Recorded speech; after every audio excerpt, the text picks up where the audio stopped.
একজন মহিলা, সুন্দরী মহিলা, মদিনার মধ্যে সবথেকে সুন্দরী মহিলা। আল্লাহর বান্দী যুবতী অবস্থায় দুনিয়ার বুক ছেড়ে চিরতরের মতো বিদায় নিয়ে চলে গেলেন।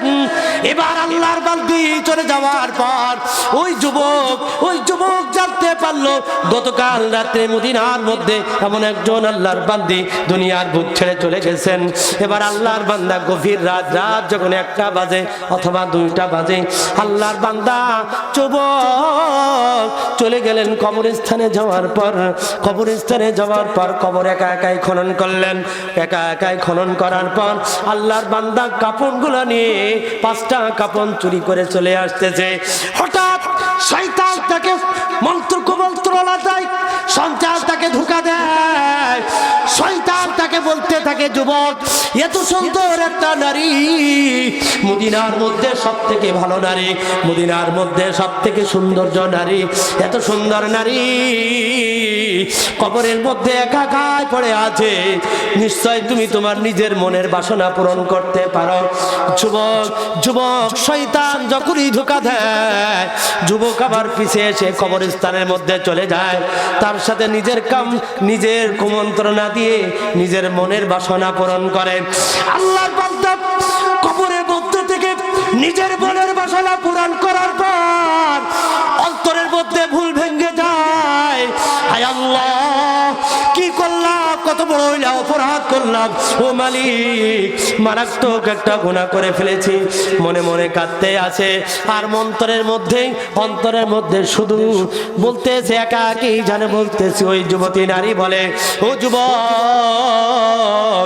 আমি দুনিয়ার জমিনে যতদিন হায়াত পেয়েছিলাম সব সময়ের জন্য আমি কোরআন পড়তাম, হাদিস পড়তাম, আমি কোরআনের হাফেজা ছিলাম। আমি সব সময় কোরআন পড়তাম, কোরআনকে মহব্বত করতাম, কোরআন অনুযায়ী আমার জীবনটাকে পরিচালনা করতাম। আমার পরিবার পরিজন আমাকে গোসল করে পবিত্র করে আমাকে কবরে শুয়ে দিয়ে গেছে। রে যুবক, তুই আমারে নাপাক বানায় দিলি রে যুবক।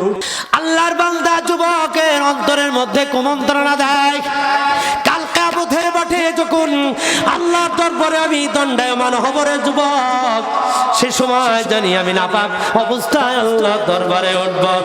এবার এই যুবক তার অন্তরের মধ্যে একটা কুমন্ত্রণা চলে আসে। কেমন জানি যুবক এখন এবার মনের ভিতরে ভালো লাগে না, আর সব সময় জোরে কাঁদতেছে।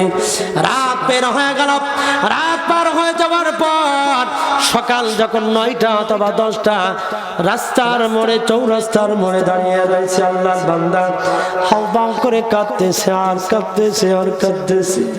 আমি বড় অপরাধ করেছি, আমি বড় গুনার কাজ করেছি, আমি বড় নাফরমানি কাজ করে ফেলেছি। হাউমাউ করে কাঁদতেছে আর কাঁদতেছে। কাঁদতে কাঁদতে হঠাৎ 9টা 10টা যখন বেজে যায়, তখনই দেখে ওমরে ফারুক রাদিয়াল্লাহু তাআলা আনহু, ওমরে ফারুক রাদিয়াল্লাহু তাআলা আনহু রাস্তা দিয়ে হেঁটে যায়। হঠাৎ ওমরে ফারুক রাদিয়াল্লাহু তাআলা আনহু যুবককে দেখে, আল্লাহর রাসূলের সাহাবী ওমরে ফারুক 2 চোখের পানি আর ধরে রাখতে পারে না। এখন ওমরও কান্দে, যুবকও কান্দে। ওমরে ফারুক রাদিয়াল্লাহু তাআলা আনহু বলে, মা ইউবকিকা ইয়া শাবাব, এ যুবক তোমাকে কোন জিনিস শেখা যায়? যুবক বলে, ওমর তুমি যদি আমাকে রাসূলের দরবারে নিয়ে যেতে পারো, আমি রাসূলের সম্মুখে গিয়ে আমি আমার অপরাধের কথা বলবো। রাসূল বলে, হাল কাতালতা নাফসাক, তুমি কি কাউকে হত্যা করেছ? যুবক বলে, না না, আমি কাউকে হত্যা করি নাই। এবার আল্লাহর রাসূল বলেন, তাহলে তুমি কি অপরাধ করেছো, অপরাধটার কথা বলো। এবার যুবক বলতেছে, ইয়া রাসূলুল্লাহ,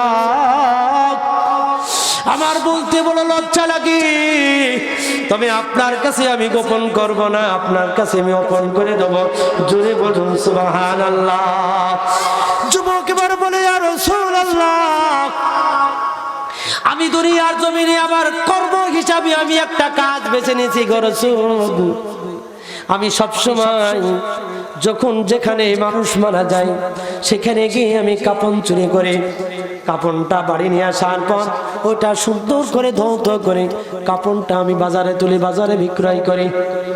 এবার এইভাবে আমি আমার জীবনের রিজিক আমি আমার সন্তানের রিজিকের ব্যবস্থা করি, আমি আমার স্ত্রীর রিজিকের ব্যবস্থা করি, আমি আমার মার সন্তানের রিজিকের ব্যবস্থা করি। এইভাবে আল্লাহর বান্দা রিজিক ব্যবস্থা করেন। এবার রাসূলকে বলেন, ইয়া রাসূলুল্লাহ, আমি কত লাশের কাপড় আমি চুরি করেছি, কিন্তু গতকাল রাত্রে যে একটা ঘটনা ঘটে গেল মদিনার মধ্যে, অমুক এলাকায় এক যুবতী দুনিয়ার বুক ছেড়ে চলে গেলেন। আমার হৃদয়ের মধ্যে কষ্ট লাগলো, আমার হৃদয়ে শয়তান আমার কাছে ধোঁকা দেয়, শয়তান আমাকে কুমন্ত্রণা দেয়। কুমন্ত্রণা দেওয়ার পর আমি আমার নফসকে আমি কন্ট্রোল করতে পারি নাই, আমি আমার নফসকে আমার নিয়ন্ত্রণ রাখতে পারি নাই। আমি ওই যুবতীর সাথে অপকর্ম কাজের মধ্যে আমি লিপ্ত হয়ে গেছি। আমি অপকর্ম কাজে লিপ্ত হয়ে যাওয়ার পর আমার অন্তরের মধ্যে আমার ইমানে আবার ধাক্কা দেয়, আমার ইমানে ধাক্কা দেয়। ইমান আমার কাছে চলে আসে, ইমান আমাকে বলে, যুবক তুমি কত বড় একটা নাফরমানি খারাপ কাজ করে ফেলেছো। ইয়া রাসূলুল্লাহ, আপনি বলেন আল্লাহ রাব্বুল আলামিন আমাকে ক্ষমা করবে কিনা একটু বলেন। আল্লাহর রাসূল বলেন, যুবক তুমি মারাত্মক অপরাধ করে ফেলেছো। এই কথা বলতে না বলতে যুবক সঙ্গে সঙ্গে রাসূলের কাছ থেকে উঠে দৌড়ে চলে যায় সেই পাহাড়ের চূড়ায়। কারণ যুবক জানেন রাসূল মুস্তাজাবুদ দাওয়া, রাসূল মুখ দিয়ে যেই কথাটা বলবেন সঙ্গে সঙ্গে কবুল হওয়া যাবে। যুবক সঙ্গে সঙ্গে রাসূলের মুখ থেকে আর কোনো কথা শুনতে চাই নাই, দৌড়ে চলে গেলেন পাহাড়ের চূড়ায়। এবার যুবক হাউমাউ করে কাঁদে আর কাঁদে, আল্লাহর কাছে বলে, আল্লাহ আমি বড় নাফরমান, আমি বড় গুনাহগার, আমার মন নাফরমান আর দুনিয়ার জমিনে নাই, আমার মতো গুনাহগার দুনিয়ার জমিনে আর নাই। এইভাবে যুবক কাঁদতে আছে আর কাঁদতে আছে। যুবক কাঁদতে কাঁদতে কাঁদতে কাঁদতে কয়েকদিন পার হয়ে গেল। কয়েকদিন পার হয়ে যাওয়ার পর সপ্তাহ, সপ্তাহ পার হয়ে মাস, মাস পার হয়ে এইভাবে চলে গেল 40টা দিন। যুবক শুধু কান্দে আর কান্দে। 40টা দিন কান্দার পর আমার আল্লাহ রাব্বুল আলামিন বান্দার জিন্দেগি সব গুনাহগুলোকে মাফ করে দিয়েছেন। জোরে বলুন সুবহানাল্লাহ। আমার মুসলমান ভাইদের এবার যুবক কাঁদতে আছে। 40 দিন পার হয়ে গেল। আল্লাহ রাব্বুল আলামিন জিবরাইল আমিনকে ডাক দিয়ে বলে, জিবরাইল যাও, আমার আল্লাহর বান্দা পাহাড়ের চূড়ায় বসে কান্দে আর কান্দে। দেখো আমার রাসূলকে 3টা প্রশ্ন করবে। জোরে বলুন কয়টা প্রশ্ন? আমার রাসূলকে 3টা প্রশ্ন করবে। আমার রাসূলকে জিজ্ঞাসা করো, ইয়া রাসূলুল্লাহ। জিবরাইল আমিন দৌড়ে চলে আসলেন, 3টা প্রশ্ন করলেন। ইয়া রাসূলুল্লাহ, আপনি বলেন এই দুনিয়ার মধ্যে যা কিছু দেখেন বা না দেখেন সব কিছুর স্রষ্টা তিনি কে? আপনারা বলেন কে? সব কিছুর স্রষ্টা আল্লাহ। আপনি সৃষ্টি করেছেন না আল্লাহ? রাসূলুল্লাহ সাল্লাল্লাহু আলাইহি ওয়াসাল্লাম বলেন, ও জিবরাইল, গুল কায়নাতকে আল্লাহ সৃষ্টি করেছে, আমাকেও তো আল্লাহ সৃষ্টি করেছে। এবার জিবরাইল আমিন 2য় নাম্বার প্রশ্ন করেন। আল্লাহর রাসূলকে বলেন, ইয়া রাসূলুল্লাহ, আপনি বলেন কুল কায়নাতের যত মাখলুকাত আছে সমস্ত মাখলুকাতের খাদ্য আপনি দেন না আল্লাহ দেন? আপনারা বলেন রিজিক দেন কে? আল্লাহর রাসূল বলেন, জিবরাইল এ কেমন প্রশ্ন? আল্লাহ তাআলা আমাকেও রিজিক দেয়, কুল কায়নাতের সবকিছুকে রিজিক দেয়।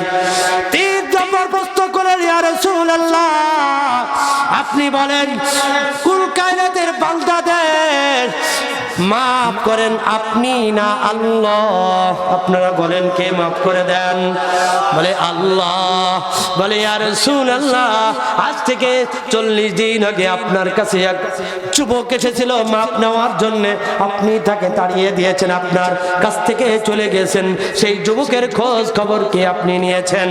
এবার রাসূলুল্লাহ সাল্লাল্লাহু আলাইহি ওয়াসাল্লাম বলেন না না। জিবরাইল আমিন বলেন ইয়া রাসূলুল্লাহ, আল্লাহর বান্দা আল্লাহর কাছে খালেস দিলে তওবা করেছেন, আল্লাহর বান্দা আল্লাহর কাছে মাফ চেয়েছেন, আমার আল্লাহ রব্বুল আলামিন যুবকের সব গুনাহগুলোকে মাফ করে দিয়েছেন। ও মুসলমান ভাইদের, এবার ও যুব সমাজ, তোমাদের উদ্দেশ্যই বলছি রে যুবক, জীবনের শয়তানির ওয়াসওয়াসায় পড়ে হয়তোবা কত সময় অপরাধ করে ফেলেছো, কত সময় গুনার কাজ করে ফেলেছো, কত সময় নাফরমানি করে ফেলেছো। কে থেকে তওবা করে আল্লাহর কাছে মাফ চাও, আল্লাহ রব্বুল আলামিন তোমাদের জিন্দেগীর গুনাহগুলোকে মাফ করে দিবেন। জোরে বলুন ঠিক কিনা?